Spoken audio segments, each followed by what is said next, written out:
The Seven Habits of Highly Effective People. Stephen R. Covey. A deep philosophical and conceptual summary. The inner philosophy from personality to character. Covey begins not with techniques or tactics, but with a critique of the modern personality ethic, a culture obsessed with image, manipulation, and quick fixes. He contrasts this with what he calls the character ethic, the timeless foundation of true greatness. The personality ethic believes in polishing the surface, managing impressions, learning techniques of influence, projecting confidence, but Covey insists that effectiveness arises only from inner alignment with universal principles, honesty, integrity, humility, courage, and service. He writes, there are basic principles that govern human effectiveness, natural laws in the human dimension that are just as real as gravity. Thus, Covey's book is not a manual for success but a treatise on inner harmony, a call to live in accordance with these principles rather than to manipulate circumstances. Effectiveness, he says, is not about control but congruence, aligning the self with eternal law. This movement from surface to essence, from appearance to authenticity, is the soul of his philosophy. Each habit represents not a rule of behavior, but a stage of consciousness, an unfolding of maturity from dependence to independence to interdependence. The map of maturity, three stages of human growth. Covey divides human evolution into three levels of being: dependence, the condition of childhood and emotional immaturity, where one relies on others for security and guidance. The internal language here is, you take care of me, you are responsible for my happiness. Independence, the awakening of personal power and responsibility. The inner voice becomes, I am responsible, I can choose. Interdependence, the highest stage beyond individualism, where one realizes that true greatness arises not from isolation but from cooperation, synergy, and unity with others. The inner voice says, we can create together. These three levels reflect not social stages but evolutionary movements of consciousness. Each habit corresponds to one of these levels. The first three habits are inner victories: independence, the next three are outer victories: interdependence, and the final habit sustains renewal, balance of being. Thus, the seven habits form not just a list, but a ladder of awakening from ego to unity. Habit 1: be proactive.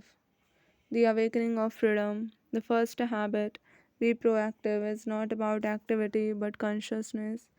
It means awakening from mechanical living to the realization that between stimulus and response there is choice. Covey says our behavior is a function of our decisions, not our conditions. This idea reveals the spiritual core of human freedom, that we are not mere products of heredity, circumstance, or conditioning. Within every human being lies a space of awareness, the power to choose thought, word, and action in harmony with conscience. Philosophically, this habit is the rebirth of responsibility, literally, the ability to respond. It is the discovery that man is not a machine reacting to environment, but a conscious being who can act according to principle. In the language of Stoicism or Vedanta, this is self mastery, the realization that the outer world does not enslave the inner one. Thus, be proactive is not doing more, it is being awake. It is the first moment when consciousness recognizes itself as the author of destiny. Habit 2: begin with the end in mind. The vision of the inner self. The second habit is an act of inner imagination. It teaches that everything is created twice, first in the mind, then in the world. The first creation is mental, vision, purpose, design. The second is physical, action and realization. Kobe writes, if you do not decide who you are and what you stand for, you are living by default, not design. To begin with the end in mind means to live from the consciousness of meaning. It invites us to envision not what we want to have, but what we want to be, to define our center from principle, not from impulse. This end is not material achievement, but alignment with values that do not decay with time, integrity, contribution, truth, and love.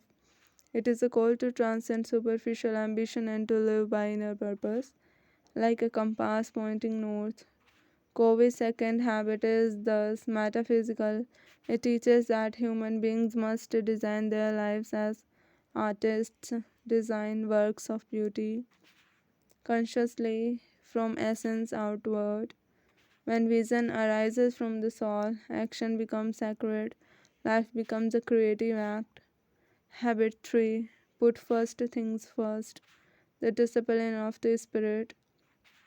If the second habit is vision, the third is execution, the embodiment of principle in time. Put first things first is the discipline of prioritizing being over having, meaning over urgency, principle over pressure, pleasure.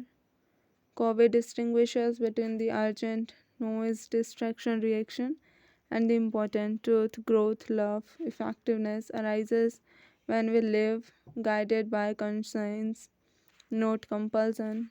Philosophically, this is a habit of integrity, the unity between thought and action, purpose and behavior. It reflects the Stoic ideal to live according to nature, not the outer nature of the world, but the inner nature of principle. To put first things first means to live from the highest within rather than from the pressures without. It is the victory of the soul over circumstance. Together, the first three habits form the private victory, the conquest of self, the passes from dependence to independence. Habit 4. Think win win. The harmony of mutual benefit. The fourth habit opens the door to the public victory, the realm of interdependence. Think win win. Expresses a philosophy of abundance, not competition. Covey writes win win is not a technique, it is a total paradigm of human interaction. It is based on the belief that life is not a zero sum game. True success is not achieved against others but with others through mutual respect and shared value.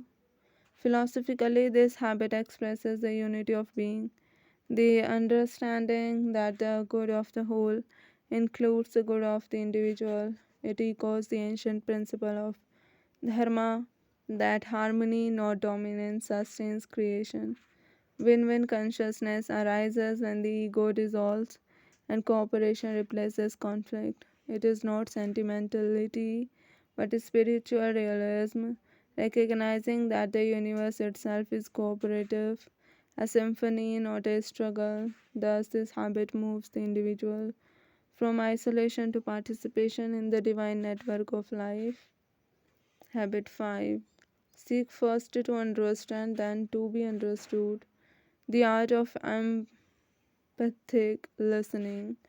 The fifth habit reveals the sacred art of communication.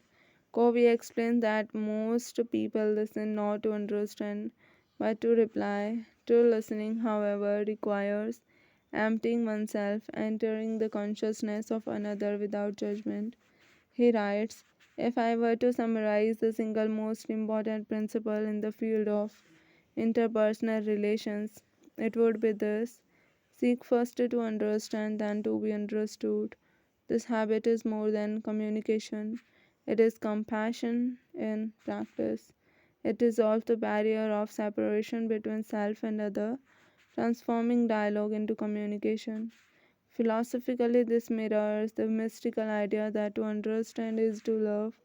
When we truly perceive another, we realize that we are not two beings, but one awareness manifesting in two forms. To listen deeply is to heal. It is the silence of understanding that makes possible the music of relationship. Thus, this habit is the transformation of speech into empathy, and empathy into unity. Habit 6. Synergize the creation of the whole. The sixth habit, synergize, is the flowering of the fifth, the creative result of unity. Synergy means that the whole is greater than the sum of its parts. It is the manifestation of life's inherent creativity. It is the natural world. Synergy is universal. Cells join to form organs, organs unite to form life. Differences blend into harmony. Likewise, when human beings come together with openness and respect, something new is born that transcends individuality. Covey writes, when you communicate synergistically, you open your mind and heart and expressions to new possibilities, new alternatives, new options. This is not cooperation by compromise, but creation by fusion. It requires the humility to recognize that no single perspective holds all truth, that diversity itself is divine intelligence expressing wholeness. Philosophically, synergy is the unity of opposites, the synthesis of thesis and antithesis in a higher order of being. It is the essence of all evolution, life creating through relationship. Thus, the sixth habit is not merely teamwork, it is the cosmic dance of creation through difference. Habit 7. Sharpen the soul, the renewal of the whole being. The seventh habit completes the circle with the principle of renewal.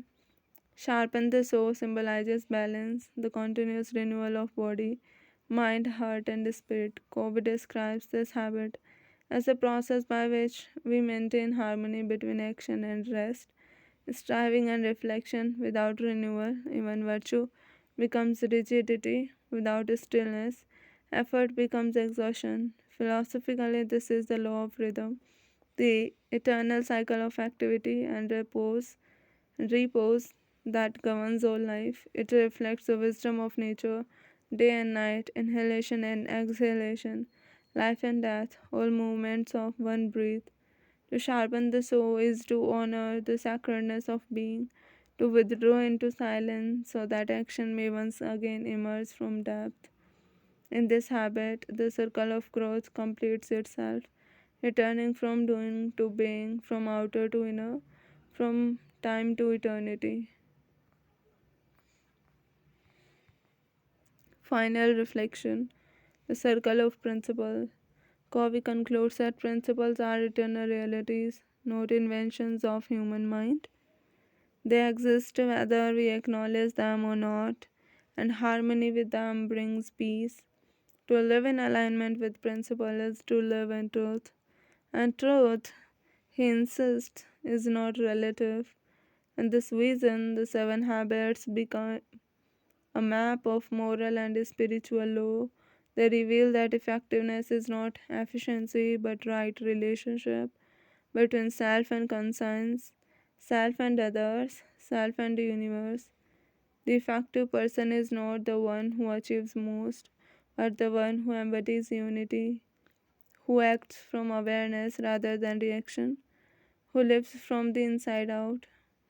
Covey's message is therefore not motivational but metaphysical. The way we see the problem is the problem. To change life, we must change perception. When vision aligns with principle and action aligns with vision, life becomes an expression of the divine order itself. Essence of the teaching. At its heart, The Seven Habits of Highly Effective People is not a book about productivity. It is a modern scripture of self mastery. It reminds us that greatness is not an accident of talent, but the natural result of living in harmony with universal law. Every habit is a meditation on a truth older than civilization. That freedom is born of discipline, unity is born of empathy, and renewal is born of stillness. Thus, the effective person, in Covey's language, is none other than the enlightened human being, one who lives consciously, ethically, harmoniously, and wholly.